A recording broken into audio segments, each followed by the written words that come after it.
Bienvenue sur Bible 365. Nous sommes contents que vous soyez avec nous aujourd'hui, pour écouter la lecture du livre 1 Chroniques chapitre 10, 11, 12 et 13. Si vous êtes nouveau, s'il vous plaît abonnez-vous à la chaîne, aimez et partagez-la pour encourager quelqu'un d'autre à écouter la Bible cette année. Bonne écoute.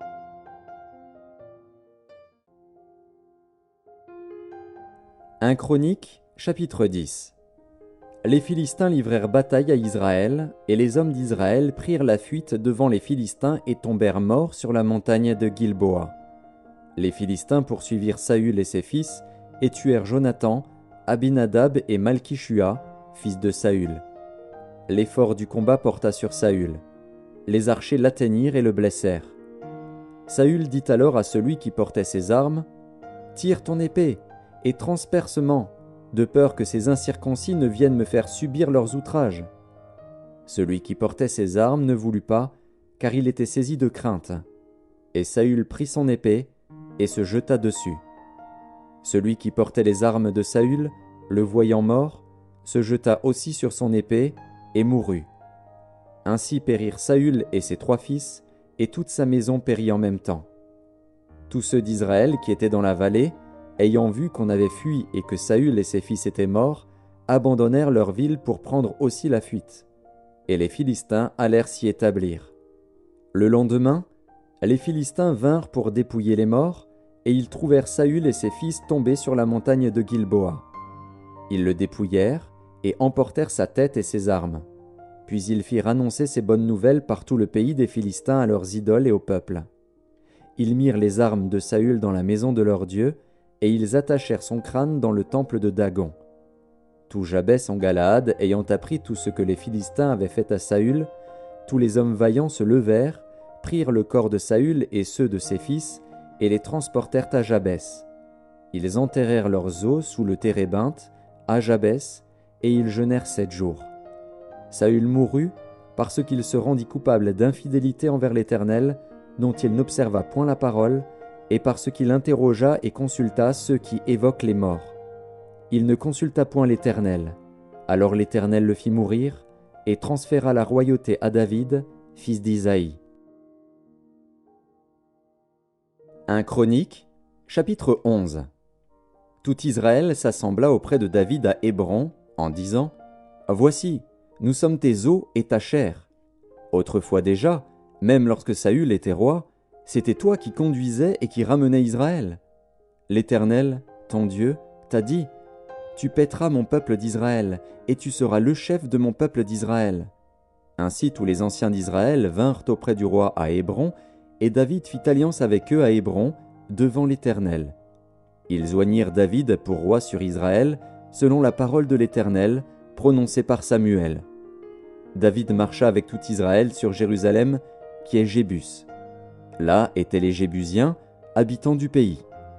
Les habitants de Jébus dirent à David, « Tu n'entreras point ici. » Mais David s'empara de la forteresse de Sion, c'est la cité de David. David avait dit, « Quiconque battra le premier les Jébusiens sera chef et prince. » Joab, fils de Tseruja, monta le premier, et il devint chef. David s'établit dans la forteresse, c'est pourquoi on l'appela cité de David. Il fit tout autour de la ville des constructions, depuis Millo et aux environs, et Joab répara le reste de la ville. David devenait de plus en plus grand, et l'Éternel des armées était avec lui. Voici les chefs des vaillants hommes qui étaient au service de David, et qui l'aidèrent avec tout Israël à assurer sa domination, afin de l'établir roi, selon la parole de l'Éternel au sujet d'Israël. Voici, d'après leur nombre, les vaillants hommes qui étaient au service de David. Jashobéam, fils de Hakmoni, l'un des principaux officiers, il brandit sa lance sur 300 hommes qu'il fit périr en une seule fois. Après lui, Éléazar, fils de Dodo, l'Akoshite, l'un des 3 guerriers. Il était avec David à Pas-Damim, où les Philistins s'étaient rassemblés pour combattre. Il y avait là une pièce de terre remplie d'orge, et le peuple fuyait devant les Philistins. Ils se placèrent au milieu du champ, le protégèrent, et battirent les Philistins. Et l'Éternel opéra une grande délivrance. 3 des 30 chefs descendirent auprès de David sur le rocher dans la caverne d'Adulam, lorsque le camp des Philistins était dressé dans la vallée des Réphaïm. David était alors dans la forteresse, et il y avait un poste de Philistins à Bethléem. David eut un désir, et il dit : « Qui me fera boire de l'eau de la citerne qui est à la porte de Bethléem ?» Alors les 3 hommes passèrent au travers du camp des Philistins, et puisèrent de l'eau de la citerne qui est à la porte de Bethléem. Ils l'apportèrent et la présentèrent à David, mais David ne voulut pas la boire, et il la répandit devant l'Éternel. Il dit : « Que mon Dieu me garde de faire cela. Boirai-je le sang de ces hommes qui sont allés au péril de leur vie ?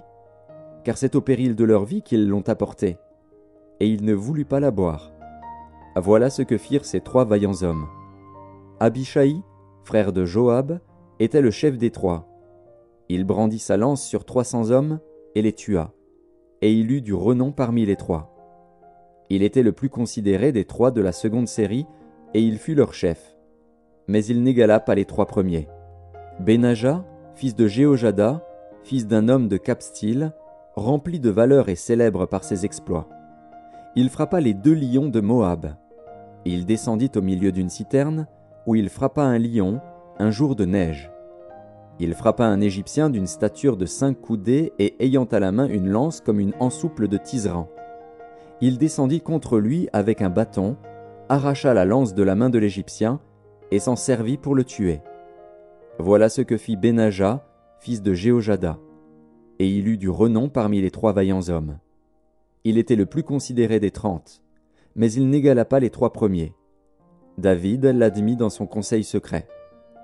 Homme vaillant de l'armée, Asaël, frère de Joab, Elkanan, fils de Dodo, de Bethléem, Shamoth, d'Aror, Életz, de Palon, Ira, fils d'Ikesh, de Tekoa, Abiézer, d'Anatoth, Sibécaï, le Hushatite, Ilaï, d'Akoar, Maharaï, de Netopha, Héled, fils de Baana, de Netopha, Itaï, fils de Ribaï, de Gibéa des fils de Benjamin, Benaja, de Piraton, Uraï, de Nakale-Gaash, Abiel, d'Araba, Azmavet, de Bakarum, Eliashba, de Shaalbon, Bené Hachem, de Gizon, Jonathan, fils de Shagé, d'Arar, Akiam, fils de Sakar, d'Arar, Eliphal, fils d'Ur, Épher, de Mekera, Akija, de Palon, Etzro, de Carmel, Naharaï, fils d'Esbaï, Joël, frère de Nathan, Mibchar, fils d'Agri, Tsélek, l'Ammonite, Nakraï, de Béroth, qui portait les armes de Joab, fils de Tseruja, Ira, de Jéter, Gareb, de Jéter, Uri, le Hétien, Zabad, fils d'Aklaï, Adina, fils de Shiza, le Rubénite, chef des Rubénites, et 30 avec lui. Hanan, fils de Maaka, Josaphat, de Mithni, Ozias, d'Ashtaroth, Shama et Jéiel, fils de Hotam, d'Aroer, Jédiaël, fils de Shimri, Josha, son frère, le Titsite, Eliel, de Makavim, Jéribaï et Jokavia, fils d'Elnaam, Jitma, le Moabite, Eliel, Obed et Jahaziel Metsobaja. 1 Chronique, chapitre 12. Voici ceux qui se rendirent auprès de David à Tsiklag, lorsqu'il était encore éloigné de la présence de Saül, fils de Kis. Ils faisaient partie des vaillants hommes qui lui prêtèrent leur secours pendant la guerre. C'étaient des archers, lançant des pierres de la main droite et de la main gauche, et tirant des flèches avec leur arc. Ils étaient de Benjamin, du nombre des frères de Saül. Le chef Akiézer et Joas, fils de Shema, de Gibéa, Jéziel et Pélet, fils d'Azmavet, Beraka, Jéhu, d'Anatoth, Jishmaéja, de Gabaon, vaillant parmi les 30 et chef des 30, Jérémie, Jakaziel, Jokanan, Josabad, de Guédéra, Élusaï, Jérimoth, Béalia, Shemaria, Shephasia, de Harof, Elkana, Jishija, Azaril, Joézer et Jashobéam, coréites. Joéla et Zébadia, fils de Jérocam, de Guédor. Parmi les Gadites, des hommes vaillants partirent pour se rendre auprès de David dans la forteresse du désert, des soldats exercés à la guerre, armés du bouclier et de la lance, semblables à des lions et aussi promptes que des gazelles sur les montagnes. Ézer, le chef, Abdias, le second, Eliab, le troisième, Mishmana, le quatrième, Jérémie, le cinquième, Ataï, le sixième, Éliel, le septième, Jochanan, le huitième, Elzabad, le neuvième, Jérémie, le dixième, Magbanaï, le onzième. C'étaient des fils de Gad, chef de l'armée. Un seul, le plus petit, pouvait s'attaquer à 100 hommes et le plus grand à 1000. Voilà ceux qui passèrent le Jourdain au premier mois, lorsqu'il débordait sur toutes ses rives, et qui mirent en fuite tous les habitants des vallées, à l'Orient et à l'Occident. Il y eut aussi des fils de Benjamin et de Juda qui se rendirent auprès de David dans la forteresse. David sortit au-devant d'eux et leur adressa la parole, en disant : « Si vous venez à moi dans de bonnes intentions pour me secourir, mon cœur s'unira à vous. Mais si c'est pour me tromper au profit de mes ennemis, quand je ne commets aucune violence, que le Dieu de nos pères le voie et qu'il fasse justice. » Amasaï, l'un des principaux officiers, fut revêtu de l'esprit, et dit : « Nous sommes à toi, David, et avec toi, fils d'Isaïe. Paix, paix à toi, et paix à ceux qui te secourent, car ton Dieu t'a secouru. » Et David les accueillit et les plaça parmi les chefs de la troupe. Des hommes de Manassé se joignirent à David, lorsqu'il alla faire la guerre à Saül avec les Philistins.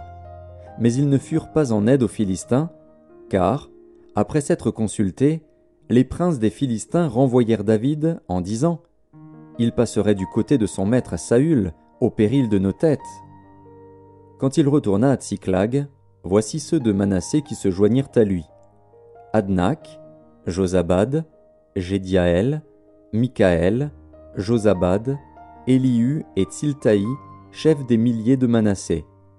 Ils prêtèrent leur secours à David contre la troupe des pillards amalécites, car ils étaient tous de vaillants hommes, et ils furent chefs dans l'armée.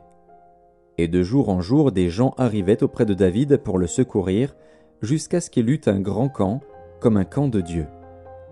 Voici le nombre des hommes armés pour la guerre qui se rendirent auprès de David à Hébron, afin de lui transférer la royauté de Saül, selon l'ordre de l'Éternel. Fils de Juda, portant le bouclier et la lance, 6800, armés pour la guerre. Des fils de Siméon, hommes vaillants à la guerre, 7100. Des fils de Lévi, 4600. Et Jéhojada, prince d'Aaron, et avec lui 3700. Et Tsadok, vaillant jeune homme, et la maison de son père, 22 chefs. Des fils de Benjamin, frère de Saül, 3000. Car jusqu'alors la plus grande partie d'entre eux étaient restés fidèles à la maison de Saül. Des fils d'Éphraïm, 20 800, hommes vaillants, gens de renom, d'après les maisons de leurs pères. De la demi-tribu de Manassé, 18 000, qui furent nominativement désignés pour aller établir roi David. Des fils d'Issachar, ayant l'intelligence des temps pour savoir ce que devait faire Israël, 200 chefs, et tous leurs frères sous leurs ordres. De Zabulon, 50 000, en état d'aller à l'armée, munis pour le combat de toutes les armes de guerre, et prêts à livrer bataille d'un cœur résolu. De Nephtali, 1000 chefs, et avec eux 37 000, portant le bouclier et la lance.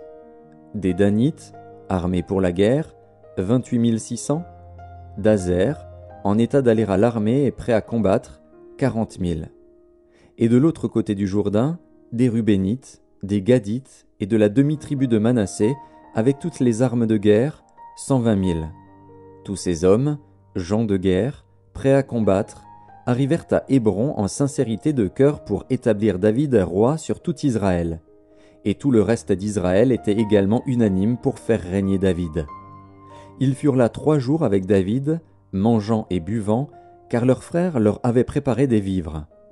Et même ceux qui habitaient près d'eux jusqu'à Issachar, à Zabulon et à Nephtali, apportaient des aliments sur des ânes, sur des chameaux, sur des mulets et sur des bœufs, des mets de farine, des masses de figues sèches et de raisins secs, du vin, de l'huile, des bœufs et des brebis en abondance, car Israël était dans la joie.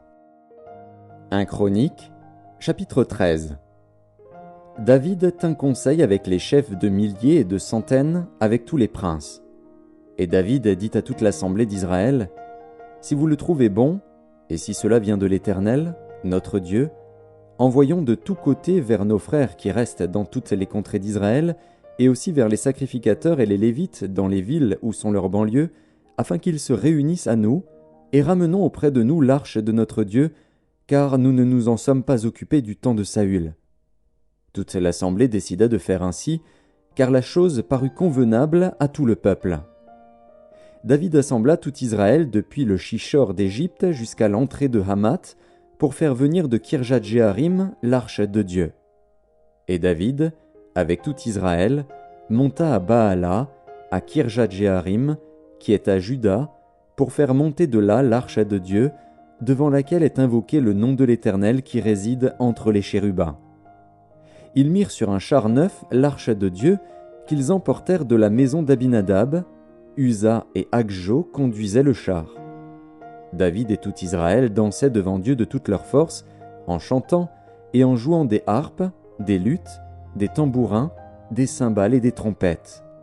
Lorsqu'ils furent arrivés à l'ère de Kidon, Uza étendit la main pour saisir l'arche, parce que les bœufs la faisaient pencher. La colère de l'Éternel s'enflamma contre Uza, et l'Éternel le frappa parce qu'il avait étendu la main sur l'arche. Uza mourut là, devant Dieu. David fut irrité de ce que l'Éternel avait frappé Uza d'un tel châtiment, et ce lieu a été appelé jusqu'à ce jour Péretz Uza. David eut peur de Dieu en ce jour-là, et il dit, « Comment ferai-je entrer chez moi l'arche de Dieu ?» David ne retira pas l'arche chez lui dans la cité de David, et il la fit conduire dans la maison d'Obed-Édom de Gath. L'arche de Dieu resta 3 mois dans la maison d'Obed-Édom, dans sa maison. Et l'Éternel bénit la maison d'Obed-Édom et tout ce qui lui appartenait.